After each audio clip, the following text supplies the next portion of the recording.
So it's an education every time you get a new song. It's always an education recording. You know, you think, well, I've recorded, you know, you've done many recordings when you start recording the same material over and over. I mean, I've done 3 recordings of the Sibelius Violin Concerto and 3 recordings of Beethoven's Fifth Symphony, and it's wonderful. And you get very intimate with the music. But it's never, you know, you can't just sit back and let things happen. It's always an education, and always you have to be on your toes. The desert island question. You're on a desert island, you get 3 albums. Which are they? Albums that I've done, or albums in general? Albums in general. Maybe throw one that you've done in there for sure. But I mean, what, 3 albums, 3 pieces of music you couldn't live without?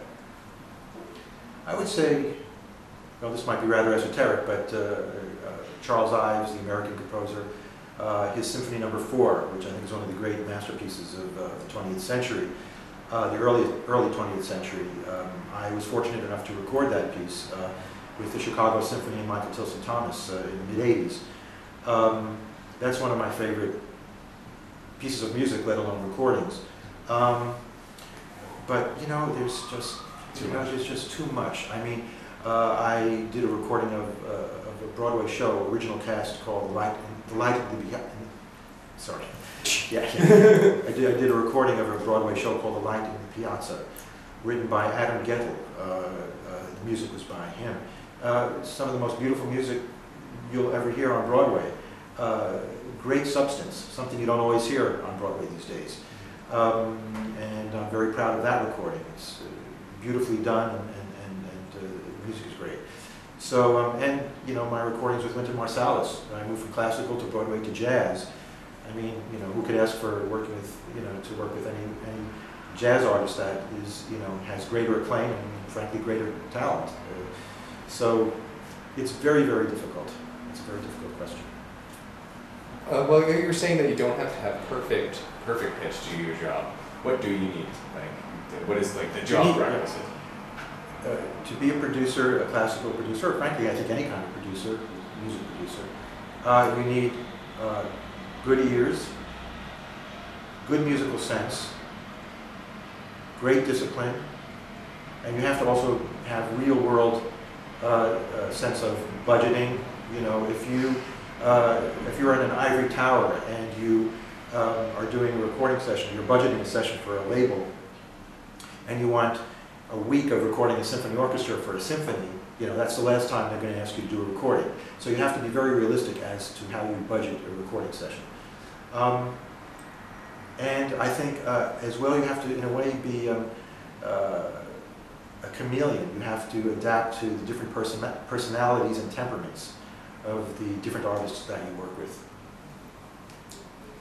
Well, with all these upcoming changes in technology, we're talking with some of them. We're actually talking to all of our groups, and with touchscreens, HP is loving this idea of integrating a lot of our software with touchscreen. Do you see changes in technology affecting how you operate with the music industry? And if you could design your perfect DAW with the perfect technology, what would it be? That's a good question. For the kind of work that I do, which is, you know, post-production basically consists of editing and mixing, and basically I try to get the mix at the session, which is with as few microphones as possible, as I mentioned. Mm-hmm. So post-production for me isn't nearly as involved as it would be for someone doing pop music.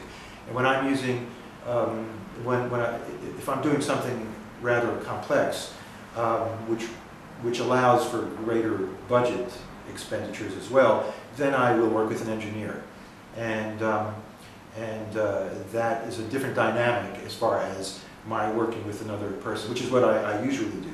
The digital audio workstation for me and Sequoia is perfect for the recordings that I've been doing as an independent producer. So I would say that technologically I can't really think of how, you know, what needs to be advanced in the system. Mm-hmm. So anything going on in the near future that you could talk about? Anything that's upcoming or we should be watching for, other than you with the Grammys? Hopefully try to get a bunch of trophies. I'm trying to think what's coming up. there are some recordings that are being planned now that I'm involved with. We're doing Bartók. We've recorded the Bartók Concerto for Orchestra, again with the Baltimore Symphony and Emanuel Ax, and we are going to couple that with another Bartók piece later on this year. So we'll be finishing the album in the spring, and doing some more work with Yo-Yo Ma, which is a great treat for me certainly. So things are keeping pretty busy. I just did a recording with the Juilliard Quartet, also the music of Bartók and Schubert, and I'm in the process of editing with Sequoia almost as we speak. So I'll be finished editing that very soon, and then I'll be sending them the first edit for hopefully for their approval or their comments, which is what we usually do, and that's what's keeping me busy right now. It sounds like a lot of work when you played. That's pretty much all I've got to ask you. So it was great talking to you today, and my pleasure. Hopefully we get to hear some of that music real soon, and hopefully you bring home some Grammys. Well, hopefully you're right with all those comments. But thanks very much. It's a real pleasure. It was a pleasure. Thank you.